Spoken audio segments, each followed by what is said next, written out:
दोस्तों, हमारे भारतीय इतिहास में कई ऐसे रहस्य हैं जो आज तक सुलझाए नहीं जा सके हैं। इनमें से एक ऐसा रहस्य है जो पूरे विश्व को हैरान कर रहा है, और वो है जगन्नाथ मंदिर का रहस्य। तो चलिए इस रहस्य को सुलझाने का प्रयास करते हैं। कहते हैं इतिहास को कभी मिटाया नहीं जा सकता। वो इतिहास ही है जो हजारों लाखों वर्षों में घटित हुई अतीत की घटनाओं को चलचित्र की तरह हमारे सामने रूबरू करा देता है। जगन्नाथ मंदिर भारत के ओडिशा राज्य में स्थित एक हिंदू मंदिर है। जगन्नाथ मंदिर को भारत के सबसे पवित्र मंदिरों में से एक माना जाता है। जगन्नाथ मंदिर के बारे में कई रहस्य हैं। एक रहस्य ये है कि मंदिर में स्थापित मूर्तियां अधूरी क्यों हैं? मंदिर का निर्माण कैसे हुआ? इस मंदिर में छुआछूत क्यों नहीं है? इन सभी रहस्यों को जानने के लिए देखते हैं सत्य घटनाओं पर आधारित ये 2D एनिमेशन वीडियो। ईश्वर की लीला अपरंपार है और स्वयं पूर्ण परमेश्वर इस मंदिर के निर्माण में किस प्रकार शामिल रहे हैं, ये बात आज तक आमजन के लिए रहस्य ही रखी गई। आइए उस सत्य से रूबरू होते हैं और जानते हैं आखिर कैसे बना उड़ीसा के तत्कालीन राजा इंद्रदमन, जो कि बहुत धार्मिक प्रवृत्ति के थे और श्री कृष्ण जी की इष्टतम रूप में पूजा किया करते थे। एक रात जब राजा इंद्रदमन आराम फरमा रहे थे, तब श्री कृष्ण जी उनके स्वप्न में आकर दर्शन देते हैं और उनसे कहते हैं,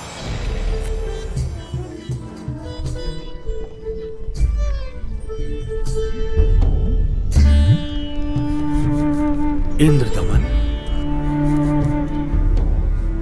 हे प्रभु, आप? हे इंद्रदमन, मेरी मृत्यु के उपरांत जिस संदूक में मेरी अस्थियां विसर्जित की गई थी, वो काष्ठ का संदूक पानी में बहता हुआ तेरे राज्य में पुरी में समुद्र किनारे आ लगा है। मैं चाहता हूं कि तुम मेरे आदेश से उस संदूक को उसी स्थान पर रखकर उसके ऊपर मंदिर यादगार रूप में बनवा दो, जिसका नाम जगन्नाथ होगा। और उस मंदिर में एक विप्र रख देना जो श्रद्धालुओं को पवित्र गीता के अनुसार ज्ञान प्रचार करेगा। याद रहे, इस मंदिर में ना तो कोई मूर्ति होनी चाहिए और ना ही कोई पाखंड। जैसा आपका आदेश महाराज। किंतु भगवान, कृपा करके मुझे वो स्थान दिखा दीजिए जहां मंदिर का निर्माण किया जाना है। ठीक है वत्स, मैं तुम्हें वहां ले चलता हूं।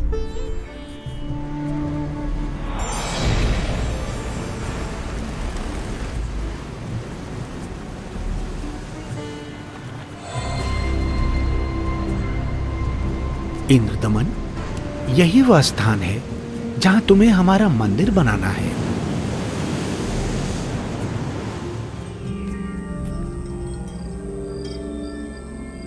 भोर होते ही राजा इंद्रदमन ये बात अपनी पत्नी को बताते हैं।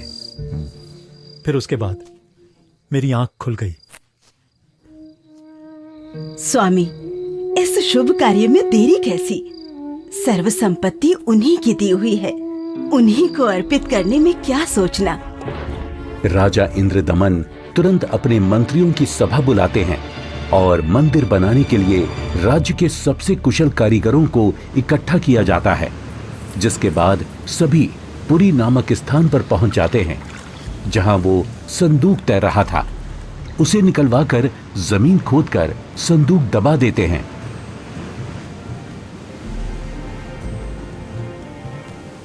और देखते ही देखते उस संदूक के ऊपर मंदिर बनाने का काम शुरू हो जाता है।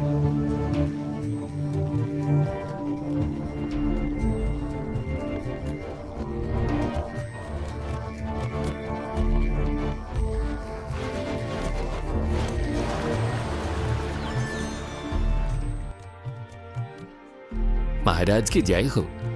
प्रभु श्री कृष्ण जी की दया से मंदिर बनकर तैयार है महाराज। राजन, बहुत सुंदर मंदिर बनकर तैयार हुआ है। सब श्री कृष्ण जी की कृपा। पीछे हट जाओ, पीछे हट जाओ, सभी चलो, समुद्री तूफान आ रहा है, समुद्री लहरें इतनी ऊपर उठकर हमारी तरफ आ रही हैं। लहरें बहुत तेज हैं। भागो भागो, तूफान आ गया। राजन, ये लहरें तो बहुत ऊंची हैं। हमें अतिशीघ्र यहाँ से निकलना होगा।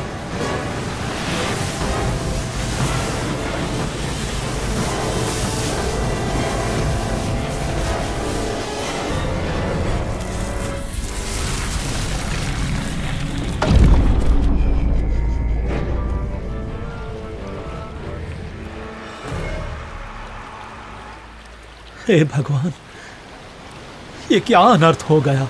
समुद्र की लहरों ने मंदिर को तहस नहस कर दिया है महाराज। जगन्नाथ मंदिर के तैयार होते ही समुद्री लहरों का आना और मंदिर को अपने आगोश में समा लेना, ये घटना सिर्फ एक बार नहीं अपितु 5 बार घटित होती है।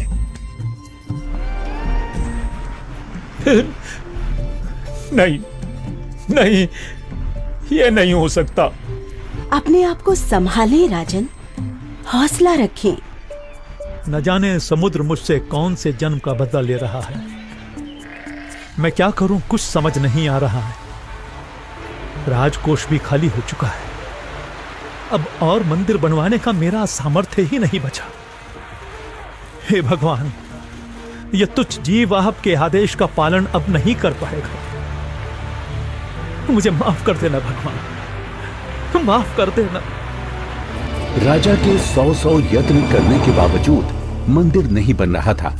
तब काल ब्रह्म से हुए वचन के मुताबिक सर्व सृष्टि के रचनाहार, सभी आत्माओं के जनक, दुखहर्ता कबीर प्रभु अपने निज धाम सतलोक से आकर वहां प्रकट होते हैं और एक संत रूप में राजा के दरबार में पहुंच जाते हैं।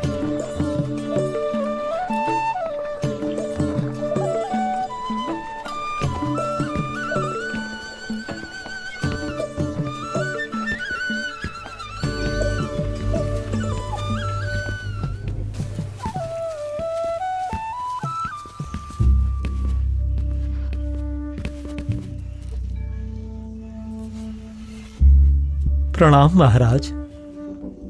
प्रणाम। क्या बात है राजन, कैसे उदास बैठे हो?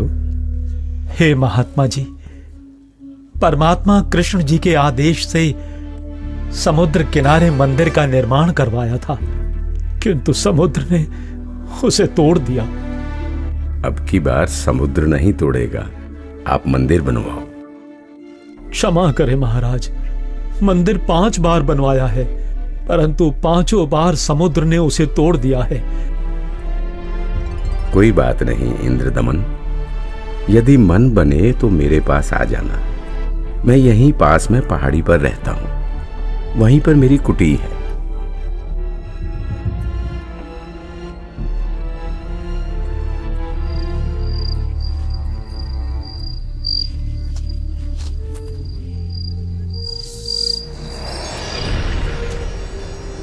इंद्रदमन, एक बार फिर मंदिर बनवा दे। जो तेरे पास संत जी आए थे तो उन्हीं से सहायता की याचना कर ले। वो कोई मामूली संत नहीं है इंद्रदमन, उनकी भक्ति शक्ति का कोई पार पार नहीं है।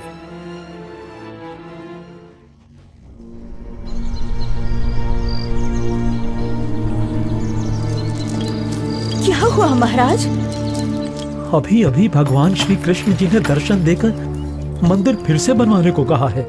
अच्छा। और बताया है कि जो संत समुद्र को रोकने की बात कर रहे थे वो बहुत शक्ति युक्त हैं। मुझे उन्हीं के पास जाकर प्रार्थना करनी चाहिए। प्रभु कह रहे हैं तो आप मत चूको महाराज, प्रभु का मंदिर फिर बनवा दो। बनवाना तो मैं भी चाहता हूँ, किंतु अब तो राजकोष भी खाली हो चुका है। इस वक्त मैं धर्म संकट में फंस चुका हूँ। यदि मंदिर नहीं बनवाऊंगा तो प्रभु अप्रसन्न हो जाएंगे और मंदिर बनवाने के लिए धन भी शेष नहीं रहा। स्वामी, आप चिंतित ना हो।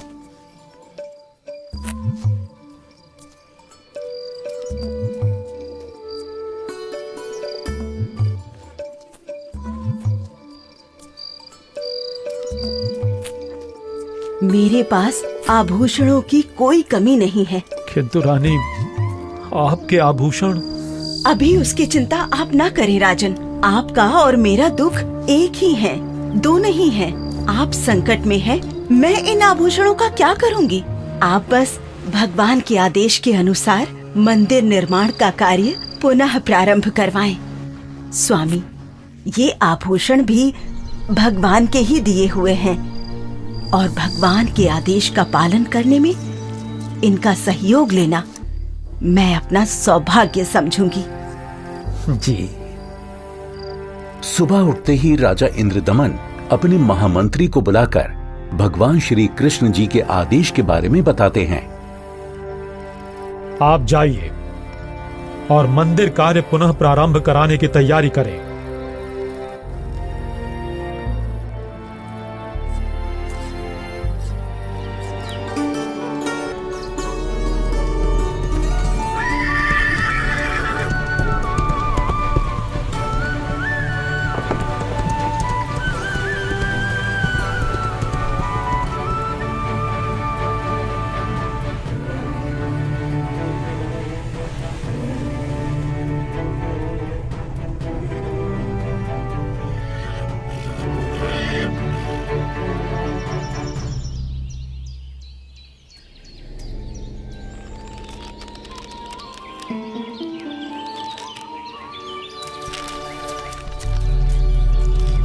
प्रणाम ऋषि जी।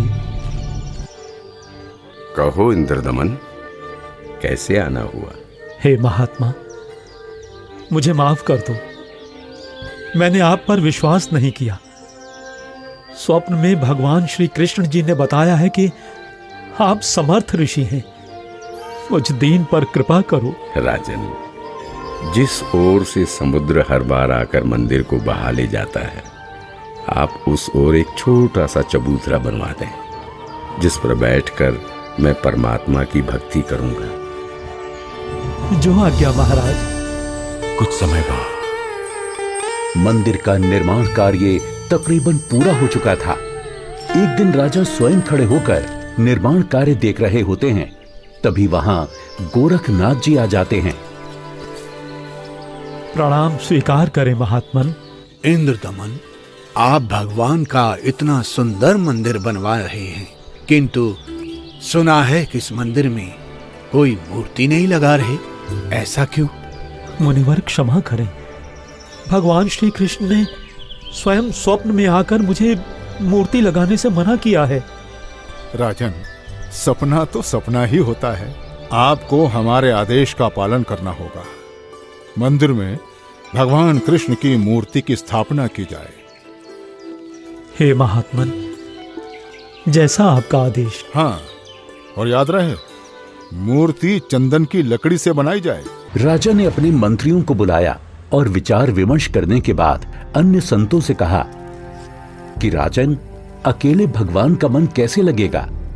मंदिर में भगवान श्री कृष्ण जी के साथ साथ बलराम और सुभद्रा की मूर्ति भी स्थापित की जाए।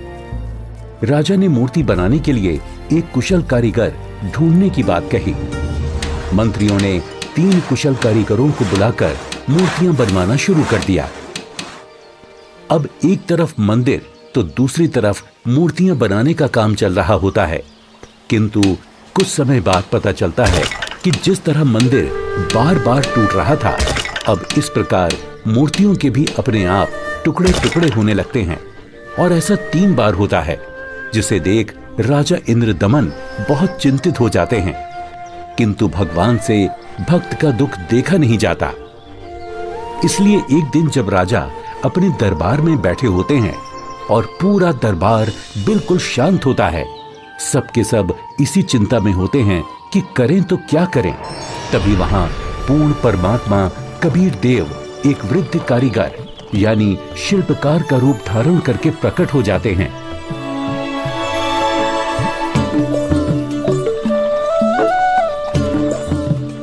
राजा से कहो कि मैं एक शिल्पकार हूँ और मूर्ति बनाना बड़े अच्छे से जानता हूँ।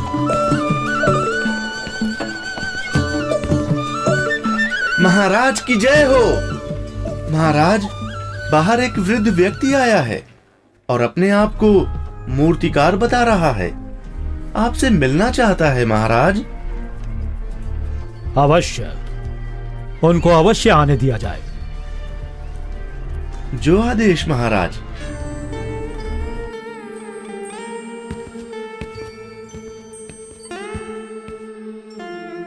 ये कारीगर तो बड़ा अनुभवी लगता है। अवश्य भगवान की ही कोई लीला है। हे राजन, मैंने सुना है कि प्रभु के मंदिर के लिए मूर्तियां पूर्ण रूप से बन नहीं पा रही हैं। जी, आपने बिल्कुल सही सुना है। मैं 80 वर्ष का वृद्ध हो चुका हूं और मुझे 60 वर्ष का अनुभव है राजन। चंदन की लकड़ी की मूर्ति प्रत्येक कारीगर नहीं बना सकता। यदि आपकी आज्ञा हो तो सेवक उपस्थित है। हे कारीगर, आप मेरे लिए भगवान ही हैं, जो कारीगर बनकर आए लगते हो। कृपया आप शीघ्र, अति शीघ्र ही मूर्तियां बना दो।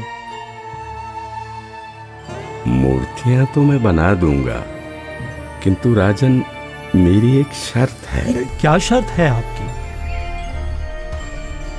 राजन, मूर्ति बनाने के लिए मुझे एक कमरा चाहिए, जिसे अंदर से बंद करके मैं बड़ी स्वच्छता से मूर्ति तैयार करूंगा।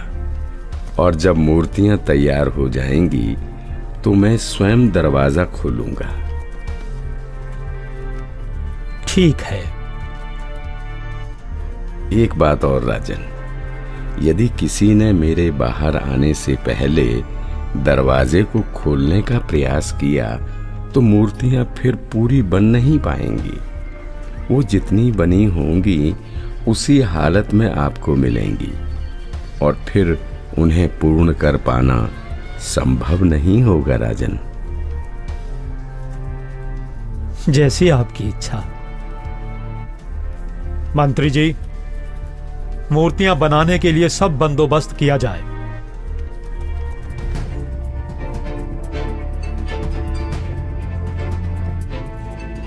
प्रणाम महात्मा जी। इंद्रदमन, मूर्तियां बनवाई क्या? आपकी आज्ञा का पालन पूर्ण रूप से किया गया है महात्मा जी, परंतु मेरा दुर्भाग्य है कि मूर्तियां बन नहीं पा रही हैं।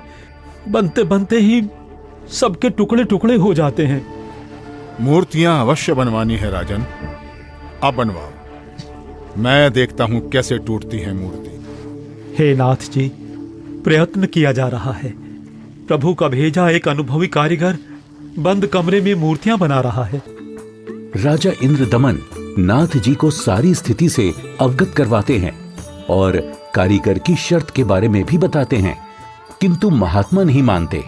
वो मूर्तियां देखने की जिद करने लगते हैं और राजा के मना करने के बावजूद भी उस कमरे के सामने पहुंच जाते हैं जहां मूर्ति बनाने का काम चल रहा होता है।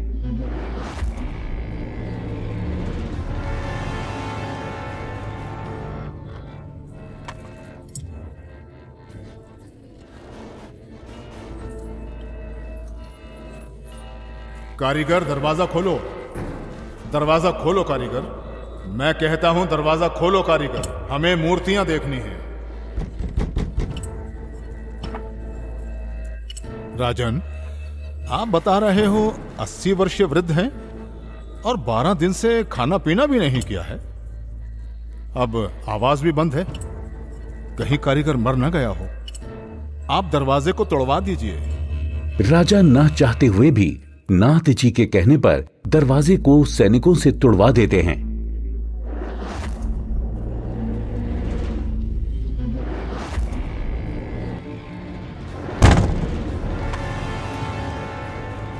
दरवाजा खुलने पर अंदर कोई कारीगर नहीं मिलता।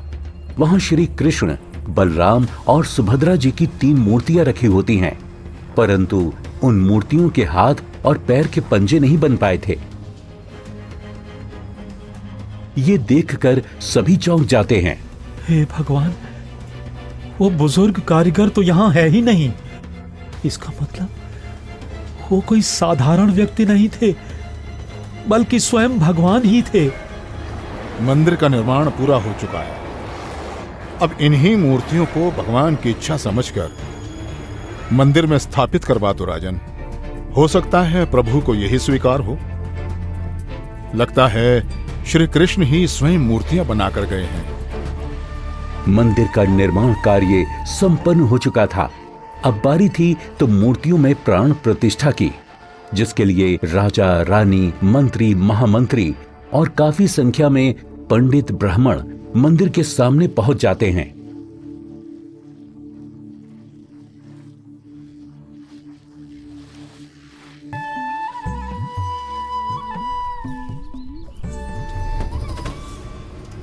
रे दुर्बुद्धि शूद्र,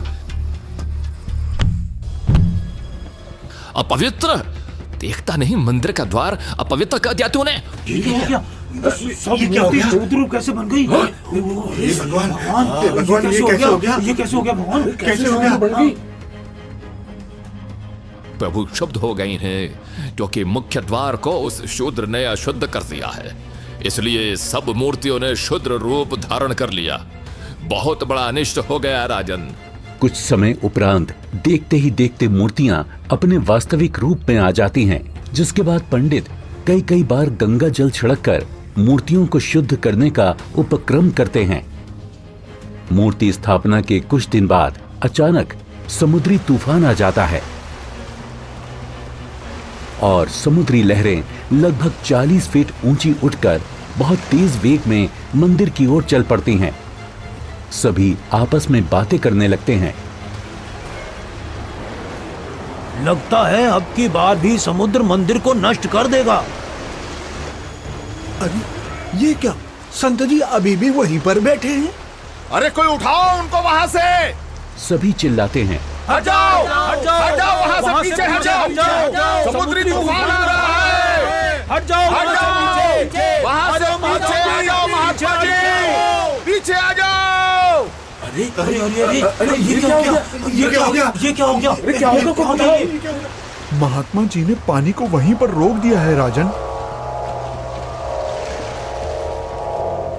लगता है अब की बार मंदिर बच जाएगा। महात्मा अवश्य ही कोई परम शक्ति युक्त है।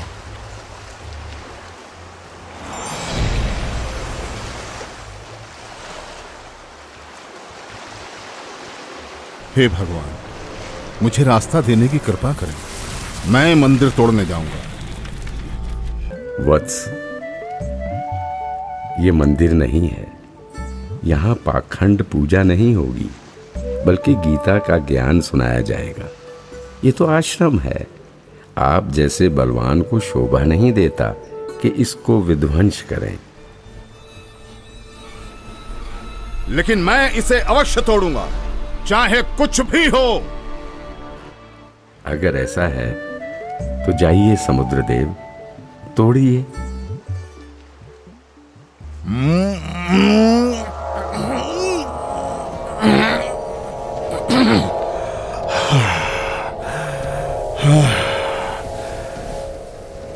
मैं आपकी शक्ति के आगे विवश हूं स्वामी। आपकी शक्ति अपार है। आप मुझे रास्ता देने की कृपा करें प्रभु। मैंने राजा इंद्रदमन को मंदिर की रक्षा का वचन दिया है। मैं मार्ग से नहीं हट सकता समुद्रदेव। आप ऐसा कुकृत्य क्यों करना चाहते हैं?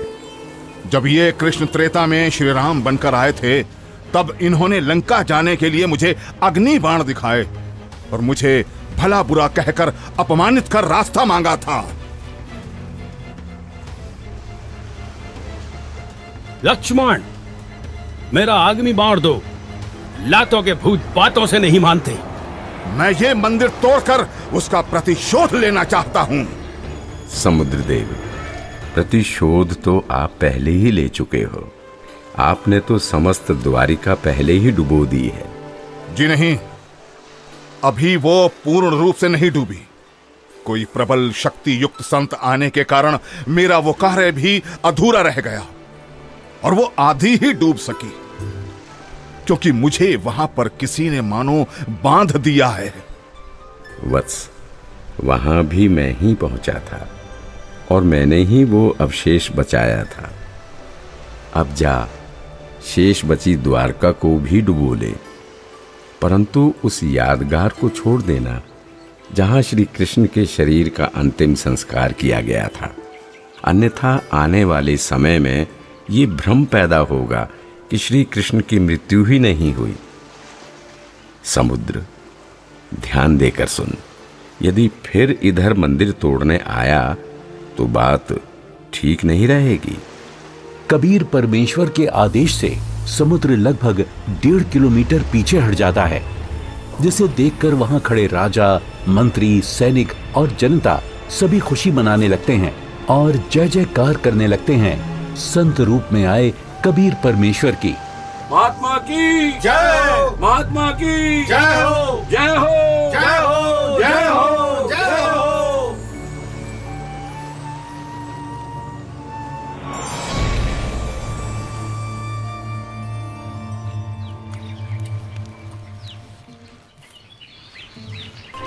पंडित जी, सब कुछ करके देख लिया। आपका कुष्ठ रोग तो बढ़ता ही जा रहा है। भगवान, परमेश्वर, ये क्या हो गया? हे प्रभु, कष्ट हरो महाराज, क्षमा करो महाराज। पता नहीं मुझे किस पाप का प्रायश्चित करना पड़ रहा है। गलती क्षमा करो प्रभु, गलती क्षमा करो।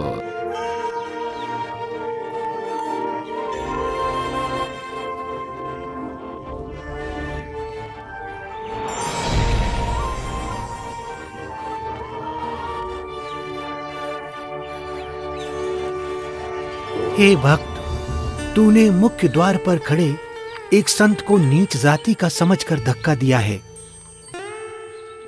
क्षमा करो महाराज, आगे से ऐसी भूल कभी नहीं होगी। आपका कष्ट निवारण मैं नहीं कर सकता। ये तो उन्हीं के पास जाकर क्षमा मांगने से और उनके पैर धोकर उस चरणामृत के पान से ही होगा। वो कोई साधारण संत नहीं थे, अपितु कोई परम शक्ति ही शूद्र रूप धारण करके वहां परीक्षा लेने के लिए पहुंची थी। यदि वो आपको हृदय से क्षमा कर देंगे तो ही आपका कष्ट निवारण संभव है, अन्यथा नहीं।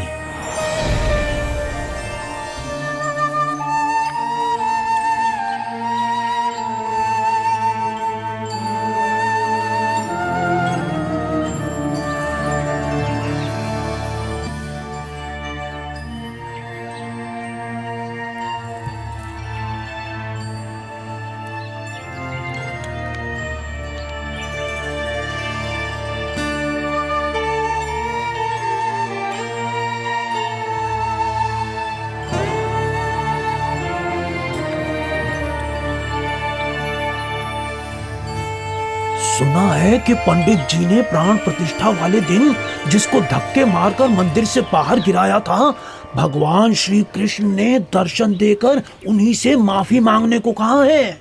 अच्छा? हाँ, मुनि की खोज सभी कर रहे हैं ताकि पंडित जी का कोढ़ का रोग ठीक हो सके। आसपास के पूरे क्षेत्र में घूमने के बाद भी जब परमेश्वर का वो शुद्र रूप कहीं दिखाई नहीं दिया, तब वापस मंदिर जाते समय पंडित जी मन ही मन भगवान से प्रार्थना करते हैं, प्रभु, प्रभु,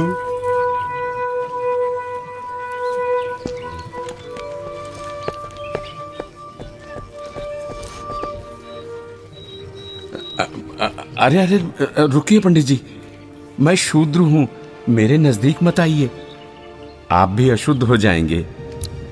आप ऐसा न बोले, मैं बहुत शर्मिंदा हूं भगवान। परवरदिगार, मेरा दोष क्षमा कीजिए, मुझ पर दया कीजिए करुणानिधि। क्या बात है पंडित जी, आप क्यों विलाप कर रहे हैं? महाराज, उस दिन मुझसे बहुत बड़ी भूल हो गई, मुझे क्षमा कर दीजिए प्रभु। ये नीच प्राणी प्रायश्चित करना चाहता है, अपने चरणों का जल देने की कृपा करें जिससे मेरा कोढ़ ठीक हो सके प्रभु।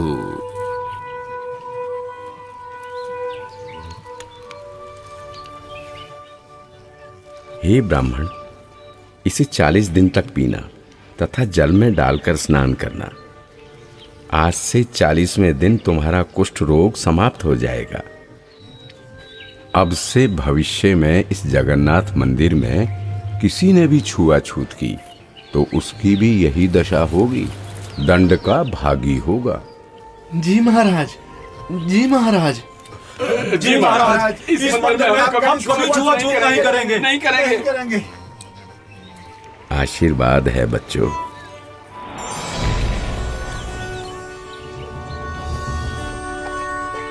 कहते हैं जगत का पेख ना पेख्या, धनी का नाम ना लेखिया। कोई कहता है कि मंदिर श्री कृष्ण जी ने बनवाया, तो कोई कहता है कि जगन्नाथ भगवान ने बनाया, लेकिन जो करने वाला था उसका कहीं नाम नहीं। खैर, वो परमात्मा अपने आप में ही पूर्ण है, वो किसी महिमा का मोहताज नहीं।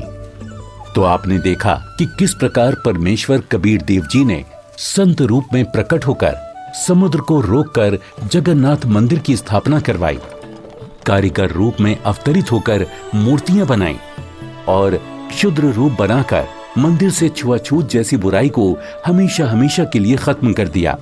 समर्थ का कार्य समर्थ ही कर सकता है। तो ये थी कहानी पुरी के जगन्नाथ मंदिर की, जिसे कबीर प्रभु ने बनवाया और हर वर्ग हर जाति के लोगों को समान अधिकार दिलवाया। जगन्नाथ मंदिर की सत्य कहानी का रहस्य संत रामपाल जी महाराज जी के मंगल प्रवचनों से लिया गया है। हम सभी संत रामपाल जी महाराज का कोटि कोटि धन्यवाद करते हैं, जिन्होंने हमारे शास्त्रों में छुपे गूढ़ रहस्यों को उजागर कर हमें सत्य से रूबरू कराया। आज वर्तमान में केवल संत रामपाल जी महाराज ही तत्वदर्शी संत हैं, जो भक्ति और भगवान के बारे में वास्तविक जानकारी दे रहे हैं। संपूर्ण आध्यात्मिक ज्ञान प्राप्त करने के लिए अवश्य सुने जगत गुरु तत्वदर्शी संत रामपाल जी महाराज के मंगल प्रवचन और अभी डाउनलोड करें संत रामपाल जी महाराज एप्लीकेशन।